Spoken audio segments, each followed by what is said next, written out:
दर्शक बंधु स्वागत करछि आजिर एक नया अपडेट को नहीं देखंतु आजिर अपडेटटी पीएम मातृवंदना योजना उपरे अछि जहाँकि एबे मोदी सरकार खुशी खबर देइछंती। महिला मानक जो टंका मिलुछि तार परिमाण बढ़ा जाइछि और केते टंका बढ़िला केते टंका मिलिबो ए वीडियो रे आमे आरंभ शेष डिस्कशन करिया फ्रेंड्स जहाँकि इलेक्शन पूर्व यह सब सुविधा महिला मानक आहुरी सहज करा जायछि। तो या पूर्व छोट रिक्वेस्ट यदि प्रथम करे आम चैनल देखुतांते चैनल को सब्सक्राइब करी पाखर थिया घंटी आइकन प्रेस करी नोटिफिकेशन ऑल उपरे क्लिक करंतु फ्रेंड्स। देखंतु प्रधानमंत्री मातृवंदना योजना जहाँ अछि मोदी सरकार महिला मानक उन्नति पाई तथा विकास पाई निरंतर अनेक प्रकार चेष्टा करूछंती उद्यम करूछंती। ए क्रम रे मोदी सरकार हिताधिकारी को 3000 रे नुहे बर मातृवंदना अधीन रे एबे से 2 किस्ती रे 5-5 हजार टंका देबा को निष्पत्ति नेछंती। आगुरु 3000 दिया जाउथिला किंतु ए 5000 हे गला। जदि आपणकर द्वितीय थर झियो जन्म होउछि तेबे अतिरिक्त 1000 टंका माने ताठू आहुरी 1000 टंका अधिक मिलिबो। गर्भवती महिला माने सेमानकर स्वास्थ्य प्रसव खाद्य पाई जो अर्थ खर्च करिवे से अर्थ आकर एसबु दिया जाउछि।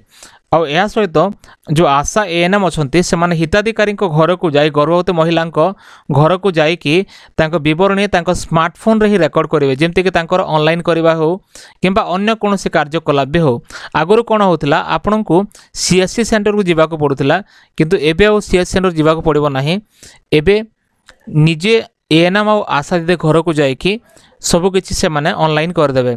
देखो तो मातृवंदना योजना जो अच्छी 2017 मसीह आरंभ होता 3 किस्ती रे प्रथम द्वितीय थर पर जो छुआ जन्म हुए माँ होता महिला मानक 5-5 हजार लेखा दि जाऊला जहाद्वारा गर्भवती महिला माने समय समय जाई निजको चेकिंग करें और पुष्टिकर खाद्य ग्रहण करें। यह सब सुविधा केंद्र सरकार द्वारा आरंभ करा। देखो तो ये योजना रे श्रमिक श्रेणी महिला मानक आराम जोगाइवाई उद्यम करा जायछि। जो माने श्रमिक श्रेणी अच्छी जो माने दिन मजूरी करती जो माने कि दारिद्र्य सीमारेखा तले अच्छी से परिवार रे जो अच्छी गर्भवती महिला माने से मानक चेष्टा चली। प्रथम किस्ती 3000 टंका और पर द्वितीय किस्ती 2000 टंका गर्भवती महिला मानक खाता को पठा जाउथिला। पुणी देखंतु यही टंका महिला मानक प्रसव पर 9 मास पाए अर्थात 270 दिन पाए दिया जिवो। ए योजना अधीन रे पूर्व हिताधिकारी को जनसेवा केंद्र रे आवेदन करिया पड़ुथिला किंतु वर्तमान ग्राम गुड़िकर सहरांचल स्वास्थ्य केंद्र रे पोस्ट होइथिबा एएनएम आशा गुड़िक सूचना पाइबा मात्रे से माने हिताधिकारी घर को जिवे जोठी महिला गर्भवती अछंती तांको घर को जाई तांको घरे पहुँची तांको निज स्मार्टफोन रो ऑनलाइन रे आवेदन करेंगे।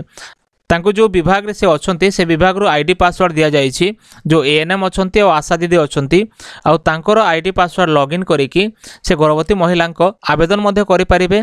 तापर देखंतो महिला मानकु प्रथम प्रसव समय मातृवंदना योजना अधीन रे सहायता राशि प्रदान करा जिवो। यदि द्वितीय संतान झियो हुए तेबे 5000 टंका स्कीम अधीन रे ए सुविधा पुणी दिज्व। ए राशि महिला मानक प्रसव पर 9 मास पर्यंत अर्थात 270 दिन पर्यंत दिज्व। तो फ्रेंड्स एभली भाव में देखो वर्तमान जो मोदी सरकार ये जो योजना रे माँ मान को लाभ देवा जाउछंती तांकर उद्यम तांकर चेष्टा जो जारी रही। तेणुकर यह हूँ वर्तमान जो नूतन अपडेट जहाँ गणमाध्यम रिपोर्ट आपण मैंने देखिले जहाँकि प्रकाश पाई।